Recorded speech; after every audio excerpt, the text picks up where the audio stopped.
AA-8000 aluminum wire is not permitted for use in dwelling units according to the National Electrical Code 2005 edition. The National Electrical Code mandates the use of copper or copper-clad aluminum conductors for all branch circuits and feeders within dwelling units. There is an exception, and that is for service entrance conductors. The reasoning for this restriction primarily revolves around safety concerns and the established performance characteristics of copper and copper-clad aluminum in residential wiring systems. Aluminum wiring, particularly older alloys, has exhibited a higher propensity for issues such as overheating, loose connections, and even fire hazards compared to copper. The National Electrical Code aims to minimize these risks by specifying materials with a proven track record of reliability and safety in dwelling unit applications. It is important to understand the specific definitions within the National Electrical Code. A dwelling unit, for the purposes of electrical wiring, typically refers to a single-family home, an apartment, or any other individual living space with provisions for cooking, sleeping, and sanitation. Branch circuits are the wiring pathways that extend from the overcurrent protective device, such as a circuit breaker or fuse, to the various outlets, lights, and appliances within the dwelling unit.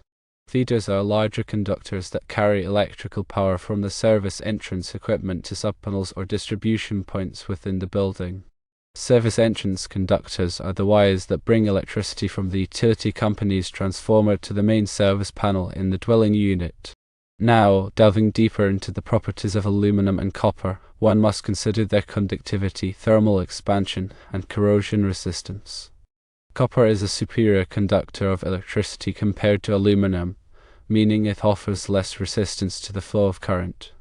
This translates to lower energy losses and reduced heat generation within the wiring system. Aluminum has a higher coefficient of thermal expansion than copper, which means it expands and contracts more with temperature changes.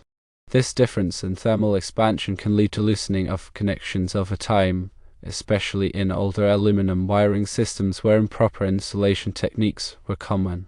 Corrosion is another factor to consider. Aluminum can corrode in the presence of moisture and certain chemicals, which can increase resistance and lead to overheating.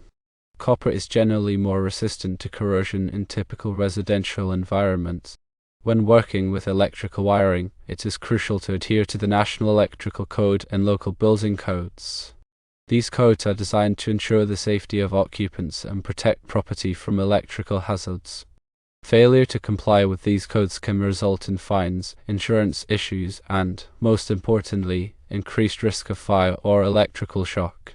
If you are unsure about any aspect of electrical wiring, it is always best to consult with a licensed electrician. Licensed electricians have the training, experience, and knowledge necessary to perform electrical work safely and in accordance with applicable codes. They can assess your specific needs, recommend appropriate wiring methods and materials, and ensure that the work is done correctly. When dealing with existing aluminum wiring, special precautions are necessary. If your dwelling unit has older aluminum wiring, it is important to have it inspected by a qualified electrician. The electrician can assess the condition of the wiring, identify any potential problems, and recommend appropriate solutions. Some common solutions for addressing older aluminum wiring include replacing the aluminum wiring with copper wiring, installing coupling connectors, or using listed and labeled devices designed for use with aluminum wiring. Coupling connectors are a specialized type of connector that is designed to create a reliable and long-lasting connection between aluminum and copper wires. These connectors are installed using a special crimping tool and are typically used at splice points and device terminations. Listed and labeled devices for aluminum wiring are electrical outlets, switches, and other devices that have been specifically tested and approved for use with aluminum wiring. These devices are designed to minimize the risk of overheating and loose connections. When replacing aluminum wiring with copper wiring, it is important to ensure that the new wiring is properly sized to handle the electrical load. The National Electrical Code provides guidelines for determining the appropriate wire size based on the amperage of the circuit. It is also important to use the correct type of connectors and terminals for copper wiring. In addition to the National Electrical Code, local building codes may have additional requirements for electrical wiring. It is important to check with your local building department to ensure that you are complying with all applicable codes. Electrical work can be dangerous, and it is always best to err on the side of caution. If you are not comfortable working with electrical wiring, it is best to leave it to a qualified electrician. Remember that safety is the top priority when it comes to electrical work. Always disconnect the power before working on any electrical circuit. Use properly insulated tools and equipment. Wear appropriate personal protective equipment, such as gloves and safety glasses. And never work on electrical wiring while standing in water or on a wet surface. Furthermore, consider the implications of using aluminum conductors for service entrance applications as compared to branch circuits within a dwelling. Service entrance conductors, while permitted to be aluminum in many cases, are typically installed in a manner that minimizes the risks associated with aluminum wiring. These conductors are often larger in size, which reduces the current density and heat generation. They are also typically installed in a dedicated raceway or conduit, which provides physical protection and helps to dissipate heat. Additionally, service entrance conductors are typically connected to the main service panel using specialized connectors that are designed to provide a reliable and long-lasting connection. The National Electrical Code also specifies requirements for the grounding and bonding of electrical systems. Grounding and bonding are essential for safety and help to prevent electrical shock hazards. The grounding system provides a low impedance path for fault current to return to the source, which helps to trip the circuit breaker or fuse and to energize the circuit. The bonding system connects all of the metal parts of the electrical system together, which helps to equalize the voltage and prevent electrical shock hazards. The National Electrical Code also addresses the issue of arc fault circuit interrupters or arc fault circuit interrupter breakers. Arc fault circuit interrupters are devices that are designed to detect dangerous arcing faults in electrical circuits. Arcing faults can occur when there is a loose connection, damaged insulation, or other condition that causes electricity to jump across a gap. Arc fault circuit interrupters are required in many areas of the dwelling unit, such as bedrooms, living rooms, and dining rooms. These devices can help to prevent electrical fires by detecting and interrupting arcing faults before they can ignite surrounding materials. When selecting electrical equipment, it is important to choose products that are listed and labeled by a recognized testing laboratory, such as Underwriters Laboratories or ETL. Listed and labeled products have been tested to meet safety standards and are considered to be safe for their intended use. It is also important to follow the manufacturer's instructions when installing and using electrical equipment. Improper installation or use can create a safety hazard. The National Electrical Code is a complex and comprehensive document, and it is constantly being updated to reflect new technologies and safety concerns.